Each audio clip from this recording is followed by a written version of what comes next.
Hello दोस्तों, veterans नमस्कार। आपको पता है कि 5/7/2023 को माननीय सुप्रीम कोर्ट का एक जजमेंट आया एक्स पे बासेट्सों पर, और जैसे ही उसका पता चला तो लोगों ने अपने अपने हिसाब से प्रतिक्रिया दी। कुछ चीज़ों को हमने क्लैरिफाई भी कर दिया, हम भी उसमें डाउट में थे। तो कुछ ने तो यूट्यूब पर देखा और कई ने जा कर के जो सुप्रीम कोर्ट की साइट थी वहाँ देखा। हमने भी वहाँ देखा तो वहाँ दोनों ही वर्ड लिखे हुए थे, डिस्पोज्ड ऑफ और डिसमिस्ड। अब उनका कई लोग अर्थ नहीं समझ पाए तो डिसमिस जिसने सोचा उसको केस को डिसमिस करा दिया, लेकिन उस चीज़ को हमने क्लैरिफाई कर दिया। अब यहाँ कुछ और भी डाउट थे और भी कुछ सुप्रीम कोर्ट की जो साइट थी उस पर लिखा हुआ था। तो ये चिन्नू साहब हैं, ये कहते हैं why your other case under defect list has not got the date in Supreme Court. Supreme Court की साइट पर जो डिफेक्ट्स होते हैं केस में उनकी एक लिस्ट होती है, वो पड़ी हुई थी वहाँ पर। वो कहते हैं आपने उसको ठीक क्यों नहीं कराया सुप्रीम कोर्ट में। चिन्नू सर, हम आपको बताना चाहेंगे कि यदि किसी केस में कोई डिफेक्ट होता है तो वो लिस्टिंग के लिए नहीं आता। डिफेक्ट उसी दिन ठीक हो गए थे और ठीक होने के बाद ही वो सुनवाई के लिए गया था। आप उसमें देखोगे तब पता चल जाएगा कि किस डेट को ठीक हुए थे। Why don't you manage to get date in fast track as how you manipulated this time by clubbing with others. हाँ जी चन्नू साहब, हम बताना चाहेंगे क्योंकि बहुत सी चीज़ों का लोगों को पता नहीं होता। आपके क्वेश्चन बिल्कुल सही है। आपको पता है कि जब हम एक्स 62 केस लगाने वकील के साथ पहुँचे तो उन्होंने कहा था कि जो 11 एयर वेटरन्स इस 62 से केस के लिए माननीय सुप्रीम कोर्ट में गए थे इंटरवेंशन एप्लीकेशन के रूप में, वो टेक्निकल ग्राउंड पर डिसमिस हो गई थी। तो उन्होंने कहा था हो सकता है सुप्रीम कोर्ट इसको एंटरटेन नहीं करे, वो आपको हाई कोर्ट भेज दे, और हाई कोर्ट हो सकता है आपको EFT भेज दे। उनकी ये पहले ही संभावना बनी हुई थी, लेकिन क्योंकि उनको पता था कि उससे पहले जो नेवी के आर्टिफाइसर्स में केस लगा हुआ, यदि वो लिस्ट हो जाता है तो हम तुरंत लगा करके उनके साथ क्लब कर लेंगे।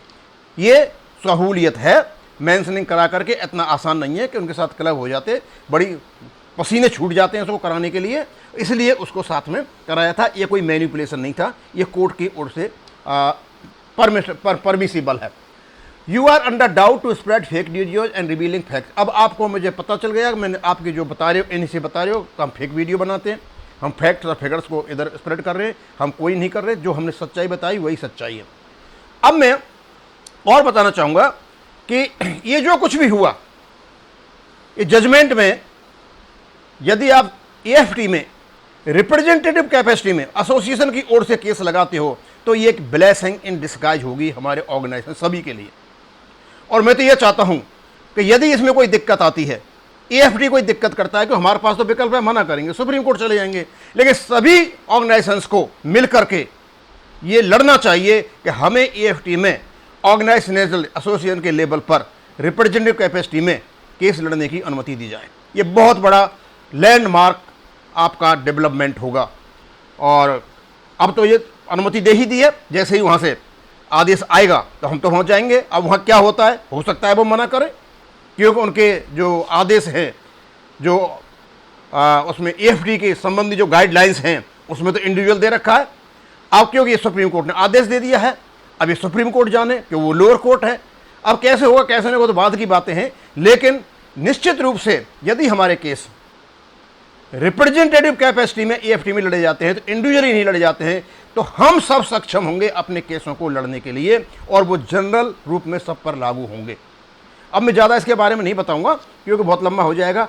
फिर मैंने देखा एक वीडियो आया, OROP आंदोलन आधी रात को लाइव आया, नायक हरपाल सिंह उड़ा दी नींद, कर दी बड़ी घोषणा। अरे भैया एक बात बताओ, क्या आप OROP के आंदोलन को इन रेटोरिक्स से चलाना चाहते हो क्या?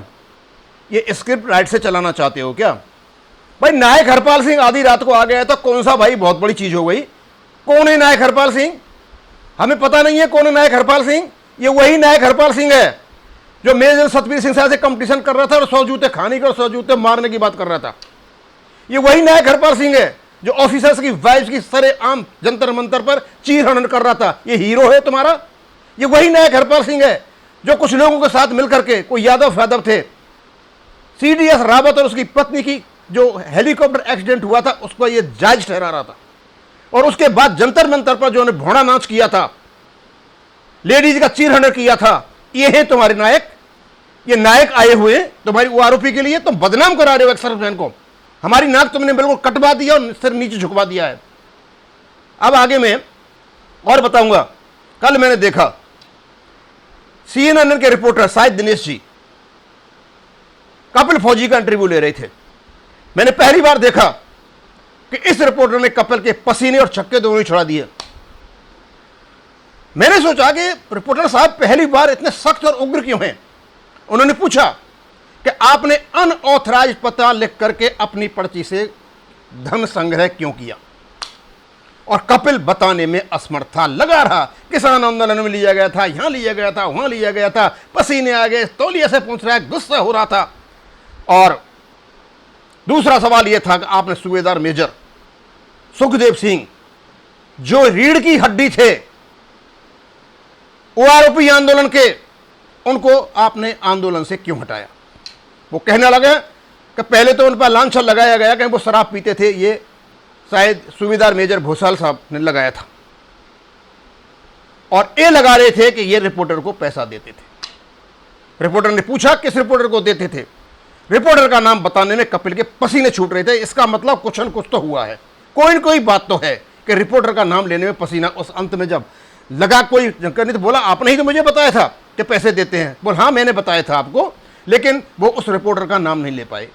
मैंने सोचा कि यार ऐसी क्या बात है कि ये रिपोर्टर का नाम भी नहीं बता रहे हैं और सुखदेव सिंह के बारे में ऐसी बातें कर रहे। तो मैंने सुखदेव सिंह को ही फोन में ला लिया। मैं सुखदेव सिंह से, आपने एक वो देखा होगा वीडियो कपिल का और एक CNN के रिपोर्टर का, वो बोलते हैं कि आपको वहां से इसलिए हटाया कि आप रिपोर्टर को पैसा देते थे। उन्होंने मेरे को 4-5 बातें बताई। पहली बात, रिपोर्टर को पैसे कपिल दिलवाता था। कपिल ने ही मुझे 1500 रुपए सूबेदार मेजर घोषल साहब को दिलवाए थे। उन्होंने कहा कि मेरा नाम ले देना, ऐसा भी इसको कहते हैं वीर पुरुष, इसको कहते हैं सैनिक, मेरा नाम ले देना। कपिल ने साबका के प्रधान घोषाल साहब को बोला था। किस उस वर्ड का नहीं लूंगा, उसको मैं इंग्लिश बनाता हूं, एक्चुअल इंग्लिश नहीं है। किस इडियट ने, अब जो एक्चुअल लैंग्वेज इसने बोली थी वो नहीं बताऊंगा, किस इडियट ने आपको नेशनल कोऑर्डिनेटर साबका का बनाया और उन्होंने कहा कि मेरा नाम ले देना। यह वास्तव में इस प्रकार की इनफाइटिंग है, इसमें इस प्रकार के संबंध हैं, इसमें इस प्रकार के सद्भाव हैं इसमें, तो इनमें मेल किस बात का है। कहीं ऐसा तो नहीं है जो फंड कलेक्शन हो गया है उसकी वजह से ये लोग एक दूसरे की सहयोग दिखा रहे हैं और सहमति दिखा रहे हैं और आपस में प्यार दिखा रहे हैं और लोगों को बेवकूफ़ बना रहे हैं। मैंने पूछा सुखदेव सिंह साहब से, सुखदेव ऐसे कैसे हो गया कि कपिल इस प्रकार की भाषा बोलता है और इसको वहाँ रख लिया जाता है। बोला यही तो मुझे नहीं समझ में आ रहा है कि मैंने कुछ भी नहीं कहा, मुझे कहते हैं कि मतलब मुझे निकालने की बात करते हैं और जो आदमी इस प्रकार की भाषा बोलता है उसको वहाँ रखा जाता है। तो मेरी क्या बात है। बोल घोषाल साहब साबका के प्रधान बने रहना चाहते हैं और उन्होंने कहा कि मेरे पास फोन आ रहे हैं जो फीमेल रिपोर्टर्स हैं जंतर मंतर से, मैं उनसे खुल करके बात करूंगा।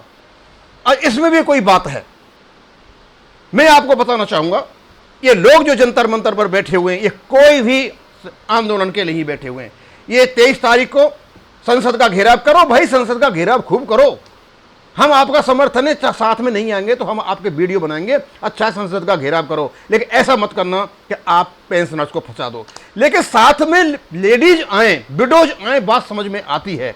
लेकिन जो हस्बैंड है अपनी लेडी को ला करके, अपने बच्चों को ला करके तुम क्या सिद्ध करना चाहते हो, लाओ आराम से, कोई परेशानी नहीं है, हम तो बता रहे हैं तुमको। और मैं बता दूंगा आपको कि आप संसद का घेराव भाई किस कारण से कर रहे हो, भैया मांग तो बता दो, अपना ज्ञापन तो बता दो।